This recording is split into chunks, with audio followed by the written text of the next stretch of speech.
إن الصلاة تنهى عن الفحشاء والمنكر سے کہہ دو کہ نشے من سے نہ نکلو، اس دور کا ہر شخص عقابوں کی طرح ہے۔ معزز سامعین کرام، اللہ تعالیٰ کے حضور دعا ہے کہ اللہ تعالیٰ جو بھی الفاظ میری زبان سے ادا کروائیں حق اور سچ ادا کروائیں، اور مجھے اور آپ کو اس پر عمل کرنے کی توفیق عطا فرمائے۔ سامعین کرام، آج کل ہمارے اس معاشرے میں ایک عام سے روٹین بنی ہوئی ہے کہ ہر گھر میں بے پردگی ہے، بازاروں میں گلی کوچوں میں بے پردگی ہے، مردوں میں دیکھیے تو بد نظری ہے، عورتوں میں دیکھیے تو بد نظری ہے، عورتوں کا لباس تنگ ہے اور یہاں لباس ہے۔ قرآن پاک پہ اللہ تعالیٰ کا فرمان ہے، اللہ تعالیٰ اپنے نبی آخر الزمان صلی اللہ علیہ وسلم سے فرماتے ہیں، یا ایھا النبی قل لازواجک، اے نبی صلی اللہ علیہ وسلم کہہ دو اپنی عورتوں کو، وبناتک اور اپنی بیٹیوں کو، ونساء المؤمنین اور مسلمانوں کی عورتوں کو، یدنین علیہن من جلابیبہن، نیچے لٹکا لیں اپنے اوپر تھوڑی سی اپنی چادریں، ذالک ادنیٰ ان یعرفن فلا یؤذین، اس میں بہت قریب ہے کہ پہچانی پڑی تو کوئی ان کو نہ ستائے، وکان اللہ غفورا رحیما، اور ہے اللہ بخشنے والا مہربان۔ یعنی بدن ڈھانپنے کے ساتھ چادر کا کچھ حصہ سر سے نیچے چہرے پر بھی لٹکا لیں۔ روایت میں ہے کہ اس آیت کے نازل ہونے پر مسلمان عورتیں بدن اور چہرہ چھپا کر اس طرح نکلتی تھی کہ صرف ایک آنکھ دیکھنے کے لیے کھلی رہتی تھی۔ اس سے ثابت ہوا کہ فتنہ کے وقت آزاد عورت کو چہرہ بھی چھپا لینا چاہیے۔ لونڈی باندیوں کو ضرورت شدیدہ کی وجہ سے اس کا مکلف نہیں کیا، کیونکہ کاروبار میں جرح عظیم واقع ہوتا ہے۔ حضرت شاہ صاحب رحمہ اللہ علیہ لکھتے ہیں، یعنی پہچانی پڑے کہ لونڈی نہیں بیوی ہے، صاحب ناموس بدذات نہیں، نیک بخت ہے، تو بدنیت لوگ اس سے نہ الجھیں۔ گھونگھٹ اس کا نشان رکھ دیا، یہ حکم بہتری کا ہے۔ آگے فرما دیا، اللہ ہے بخشنے والا مہربان، یعنی باوجود اہتمام کے کچھ تقصیر رہ جائے تو اللہ کی مہربانی سے بخشش کی توقع ہے۔ تکمیل یہ تو آزاد عورتوں کے متعلق انتظام تھا کہ انہیں پہچان کر ہر ایک کا حوصلہ چھیڑنے کا نہ ہو اور جھوٹے عذر کرنے کا موقع نہ رہے۔ آگے عام چھیڑ چھاڑ کی نسبت دھمکی دی ہے، خواہ بیوی سے ہو یا لونڈی سے۔ اللہ تعالیٰ نے قرآن پاک میں یہ فرمایا ہے کہ عورت پردہ کرے، عورت کو چاہیے کہ پردہ کرے، اور فرمایا کس سے؟ حضور اقدس صلی اللہ علیہ وسلم سے کہ کہہ دیجیے اپنی عورتوں سے۔ آپ صلی اللہ علیہ وسلم کی ایک حدیث ہے، لا دین لمن لا عہد لہ، لا دین لمن لا عہد لہ، کہ اس شخص کا دین کامل نہیں ہے جو عہد کو پورا نہ کرے۔ ہم لوگوں نے عالم ارواح میں اللہ تعالیٰ سے ایک وعدہ کیا کہ یا اللہ تیرے حکموں پر چلیں گے اور تیرے وقت کے نبی کی باتوں کو، تیرے وقت کے نبی کی سنتوں کو پورا کریں گے، اس پر عمل کریں گے۔ آج ہم لوگ امت محمدیہ میں ہیں، حضور اقدس صلی اللہ علیہ وسلم کی امت میں ہیں، اور حضور اقدس صلی اللہ علیہ وسلم کو اللہ تعالیٰ فرماتے ہیں، یا ایھا النبی قل لازواجک وبناتک ونساء المؤمنین یدنین علیہن من جلابیبہن، کہ اے محمد صلی اللہ علیہ وسلم اپنی عورتوں سے، سب سے پہلے کیا فرمایا؟ اپنی عورتوں سے، اپنی بیویوں سے کہہ دو، وبناتک اپنی بیٹیوں سے کہہ دو، ونساء المؤمنین اور اپنی مسلمان عورتوں سے کہہ دو۔ یعنی سب سے پہلا پہلے اللہ تعالیٰ نے حکم دیا کہ پہلے اپنی بیویوں سے کہو، پھر اپنی بیٹیوں سے کہو، پھر مسلمان عورتوں سے کہو۔ اور ہم لوگ آج اس معاشرے میں کیا کرتے ہیں؟ ہماری عورتیں کیا کرتی ہیں؟ ہماری عورتیں بن سنور کر بازار میں جاتی ہیں۔ دنیا میں اگر اللہ تعالیٰ کو کوئی چیز سب سے زیادہ محبوب ہے، سب سے زیادہ کوئی جگہ اگر اللہ کو محبوب ہے تو وہ مساجد ہے۔ اللہ تعالیٰ کی محبوب ترین جگہ مسجد ہے۔ جس کا دل مسجد میں اٹکا ہو، جو مسجد سے باہر نکلنے کو جس کا دل نہ کرتا ہو، جسے آپ دیکھو کہ ہر نماز میں شامل ہے، جسے آپ دیکھو کہ وہ مسجد میں زیادہ وقت گزارتا ہے، تو اس کی گواہی پر یقین کر لینا چاہیے کہ وہ اللہ کی پسندیدہ جگہ پر رہنا پسند کرتا ہے۔ اور اللہ کی پسندیدہ جگہ پر وہی شخص رہتا ہے جو اللہ کو پسند ہو اور اللہ اسے پسند کرتا ہو۔ اسی لیے اس کی گواہی کو بھی مان لینا چاہیے۔ اور اللہ کو جو چیز ناپسند ہے، اللہ کی اس بنائی ہوئی دھرتی پر سب سے ناپسندیدہ جگہ بازار ہے۔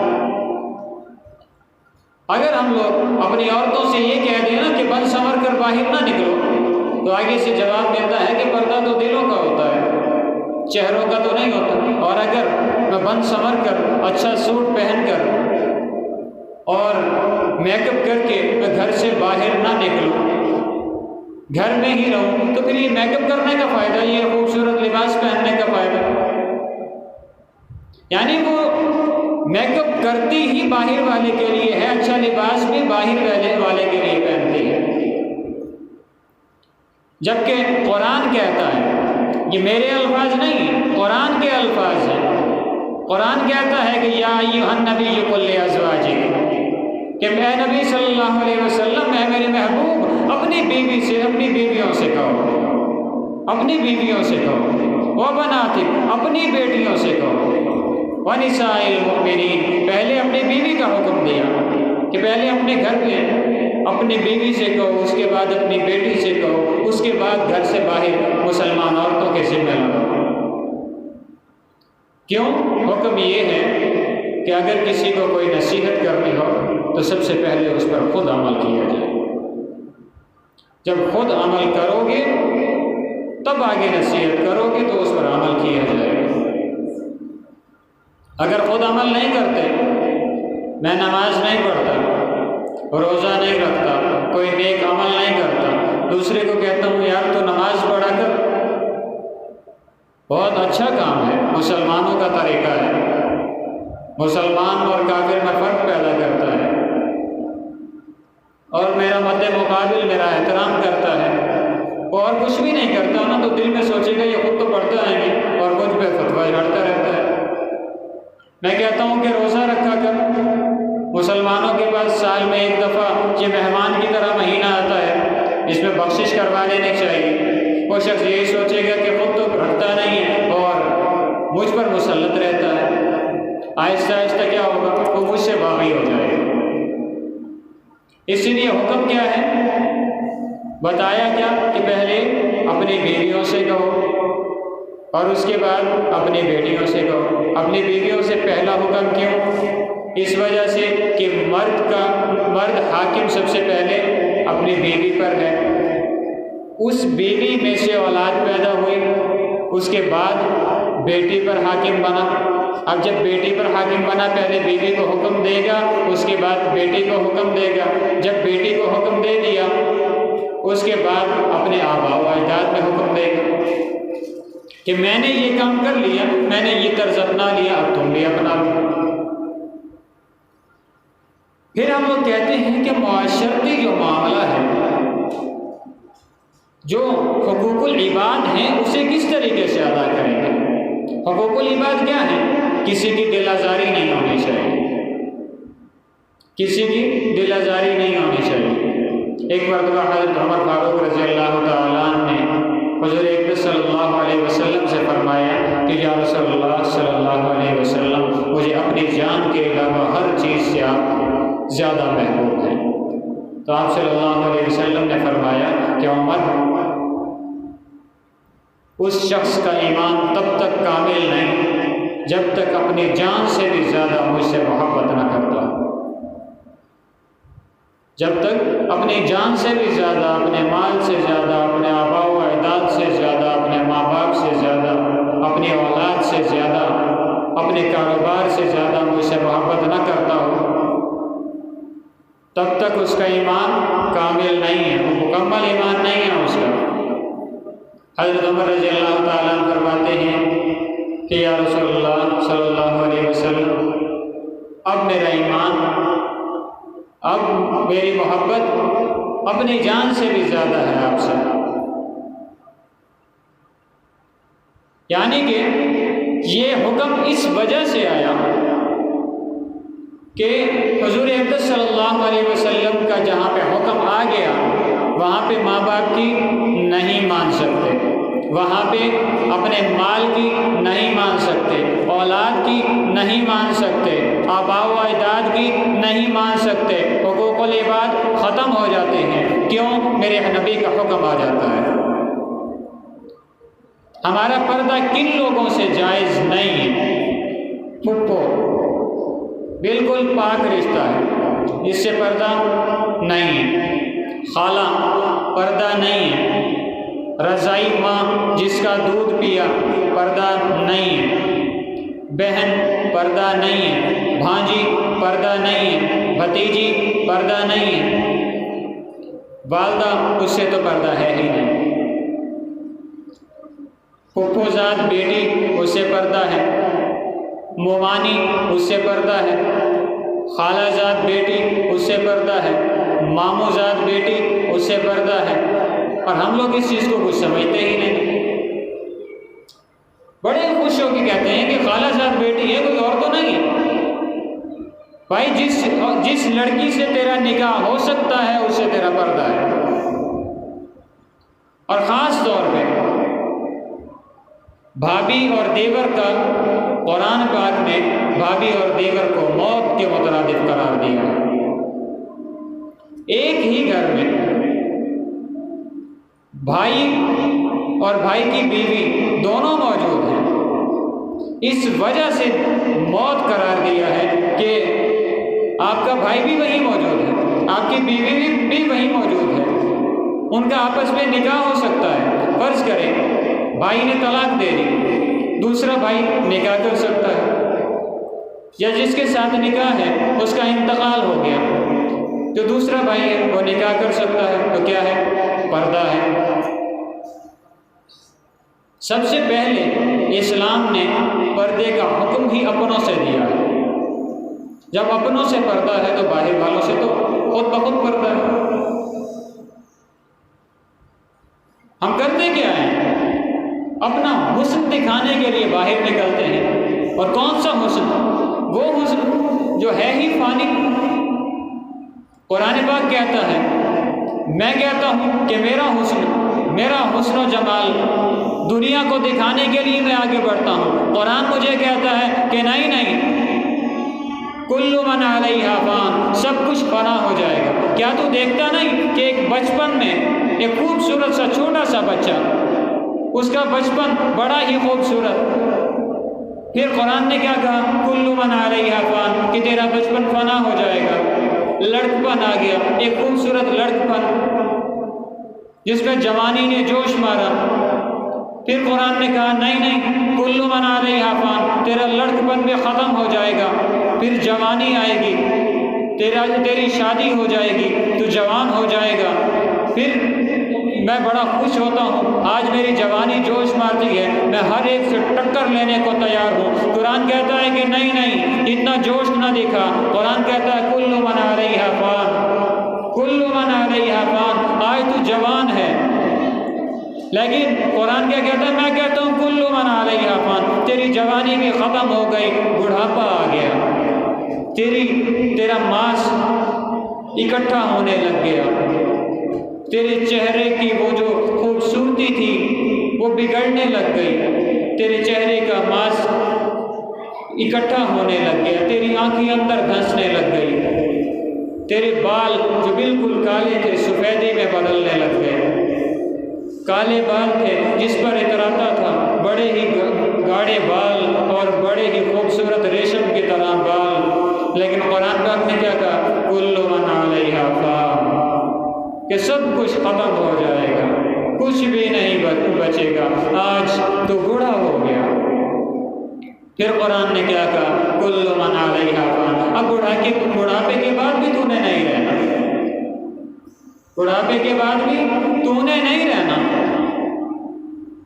کیا کہا؟ کل من علیہا فان ویبقى وجہ ربک ذو الجلال والاکرام، جو باقی رہے گا وہ صرف اللہ رب العزت کا نام باقی رہ جائے گا، باقی سب کچھ فنا ہو جائے گا۔ آج ہماری عورتیں اپنے حسن و جمال پر شوخی مارتی ہوئی باہر نکلتی ہیں، اور ہم لوگ بڑی ہی آسانی کے ساتھ اپنے گھروں میں بیٹھے رہتے ہیں۔ اتنی بڑی بڑی داڑھی، وہ داڑھی لے کر اپنی بیوی کو میک اپ کرا کے بڑے خوبصورت لباس میں بازار میں لے کے جاتا ہے، بازار میں لے کے جاتا ہے، خامند بچے کو سنبھال کے پیچھے کھڑا ہے، بیوی اندر جا کے شاپنگ کرتی ہے۔ پوچھا جاتا ہے یہ کیا ماجرا ہے؟ ماشاءاللہ سنت رسول تو نے اپنے چہرے پر رکھی ہوئی ہے، سر پہ امامہ رکھا ہوا ہے، اور تیری بیوی شاپنگ کر رہی ہے، تو یہاں پہ کھڑا ہوا ہے۔ اسلام تو اس چیز کی اجازت نہیں دیتا، اسلام تو کیا، اللہ نے تو اس چیز کو سب سے زیادہ ناپسند بازار کو کہا، اور تو اپنی بیوی کو اکیلے وہاں پہ کھڑا کر رکھا ہے تو جواب ملتا ہے کہ کیا کرے گی، وہ مانتی نہیں۔ بھائی وہ نہیں مانتی، تو کہاں مانتا ہے؟ تو نے اللہ کی مانی ہے، اللہ نے اسے نہیں تجھے حاکم بنا کے بھیجا تھا، اللہ نے تجھے رتبہ زیادہ دیا تھا۔ کیا دیکھتا نہیں کہ آدم علیہ السلام کو اللہ نے فرشتوں کے ذریعے بنوایا، آدم علیہ السلام کا مجسمہ پہلے بنایا گیا، پھر آدم علیہ السلام کی پسلی میں سے عورت کو پیدا کیا گیا، تاکہ اللہ تعالیٰ ابن آدم کو بتائے، آدم کی اولاد کو اللہ بتائے کہ مرد کی حیثیت زیادہ ہے، عورت کی کم ہے۔ مرد میں سے عورت پیدا ہوئی، عورت میں سے مرد نہیں پیدا کیا تھا میں نے، اسی لیے عورت کا رتبہ کم رکھا، مرد کا رتبہ اوپر رکھا۔ پھر کیوں؟ اللہ سے مقابلہ کیوں کیا؟ اللہ سے مقابلہ تو میں نے کیا نا، کہ اللہ نے مجھے اوپر کا درجہ دیا، میں نے کہا نہیں اللہ میں نیچے رہنا چاہتا ہوں۔ اپنے آپ کو تو نیچا میں نے خود دکھایا نا، اللہ نے تو کہا تھا کہ نہیں تیرا رتبہ اوپر ہے، اللہ نے تو کہا تھا کہ تو اوپر والی سیڑھی پر کھڑا ہوگا، تیری بیوی نیچے والی سیڑھی پر کھڑی ہوگی۔ میں نے کہا نہیں اللہ، یا اللہ میری بیوی اوپر کھڑی ہوگی، میں نیچے کھڑا ہوں گا۔ اللہ نے کہا کہ تو اپنی بیوی کا سرتاج ہے، تو اپنی بیوی کا مجازی خدا ہے۔ میں کہتا ہوں کہ نہیں، میری بیوی میری سرتاج ہے، میری بیوی میرا مجازی خدا ہے۔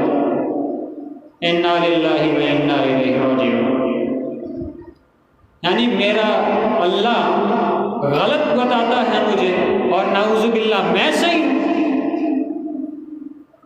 میں نے اللہ کے قانون کو ختم کر دیا اور اپنا قانون لاگو کر دیا، اور میرا قانون کیا ہے؟ بالکل اللہ تعالیٰ سے مختلف ہے۔ ایک آدمی کہیں جاب کرتا ہے، کسی ادارے میں اسے مینیجنگ کی پوسٹ ملتی ہے، مینیجر ہے وہ اس ادارے میں۔ اب ادارے والا کیا کہتا ہے، جس ادارے میں اس نے انٹرویو دیا، پاس کر لیا، اس کی ڈیوٹی مینیجر کے عہدے پر لگ گئی، اور وہ تنخواہ بھی مینیجر کی لے رہا ہے، وہ کہتا ہے کہ نہیں میں مینیجر تو ہوں لیکن نوکری چوکیدار کی کرتا ہوں، نوکری چوکیدار کی کروں گا، نام میرا مینیجر میں لکھا رہنے مجھے شوہر دو، نام شوہر کی لسٹ میں لکھا رہنے دو، کام میرے عورتوں والے ہونے دو۔ یعنی اسے نوکری جو ملی، اس نے جو انٹرویو دیا وہ مینیجر کا حق ہو، کرے گا وہ چوکیدار۔ ہماری بھی حالت وہی ہے کہ اللہ نے تو رتبہ دیا تھا شوہر کا، ہم نے چوڑیاں نہیں پہنی، کام سارے عورتوں والے ہیں، ہم نے عورت بن کے دکھا دیا اور عورت کو اپنے سر پہ مسلط کر لیا۔ اس وجہ سے آج ہماری عورتیں ہمارے سر پر اس طریقے سے مسلط ہو گئی ہیں کہ اگر وہ کہتی ہیں کہ ہم لوگ سر سے دوپٹہ اتار کر باہر جائیں گے تو ہم کہتے ہیں کہ ٹھیک ہے، ہماری غیرت کے جنازے نکل چکے ہیں، ہماری غیرتیں مر چکی ہیں۔ ہم خود اپنی جیب میں سے پیسے نکال کے دیتے ہیں کہ خود جا اپنے کپڑے لے کے آ، تو نے پہننے ہیں، کوئی میں نے تو نہیں پہننے، اپنی پسند کے جا کے لیتے ہیں۔ میرے بھائی، تیری بیوی نے کپڑے پہننے ہیں، تیری وجہ سے پہننے ہیں، تجھے دکھانے ہیں تو جا اپنی پسند کے جا کے لے کے اور اسے پہنا۔ تیری عورت ملکہ ہے، تیری عورت آزاد ہے، تیرے گھر کے اندر آزاد ہے، تیرے لیے آزاد ہے، تیری عورت تیرے گھر کی ملکہ ہے، باہر والوں کے لیے ملکہ نہیں، باہر والوں کے لیے رانی نہیں ہے، وہ باہر والوں کی رانی نہیں، تیرے لیے رانی ہے۔ اللہ نے یہ فرمایا ہے کہ تیری عورت تیرے لیے کھیتی ہے، جب دل چاہے اس کے پاس جا۔ پھر اللہ تعالیٰ نے یہ بھی فرمایا کہ اگر ایک عورت پہ تیرا گزارا نہیں ہے نا تو دو دو کر، تین تین کر، چار چار کر، مگر باہر کی عورت کو نہ دے۔ ایک مسلمان کی نشانی یہ ہے کہ اگر کسی نامحرم عورت پہ ایک دفعہ نظر پڑ گئی تو دوسری دفعہ اس کی طرف نظر نہ جائے۔ اور آج ہمارا معاشرہ، ہم لوگوں نے جو بگاڑ پیدا کر رکھا ہے، سب سے پہلی کوتاہی ایک مرد کی ہے، اور وہ کوتاہی یہ ہے کہ ہم اپنی عورتوں کو آزاد چھوڑ دیتے ہیں۔ اور آزاد کب سے کرتے ہیں؟ ایک چھوٹی سی بچی، کم سن بچی جس پہ کوئی شعور نہیں، اسے ایسا لباس دیتے ہیں جو اسلامی طرز کا ہے ہی نہیں، بالکل یہودی طرز کا لباس دیں گے، خود سینہ گوارا نہیں کرتی۔ ہماری جو اہلیہ ہے وہ کبھی خود سینہ گوارا نہیں کرتی، کہتی ہو سنتے ہو بازار جا رہے ہو، وہاں سے اپنی بیٹی کے لیے ایک فراق لیتے ہیں۔ جب میں بازار گیا تو جا کے دیکھا کہ فراق مہنگا ہے، چلو ٹی شرٹ لے لیتا ہوں۔ ٹی شرٹ لیا، ٹی شرٹ کس کا لباس ہے؟ اسلامی لباس تو نہیں ہے نا۔ اب وہ لباس ٹی شرٹ میں نے لیا، اپنی بیٹی کو پہنا دیا، ٹی شرٹ اور پتلون۔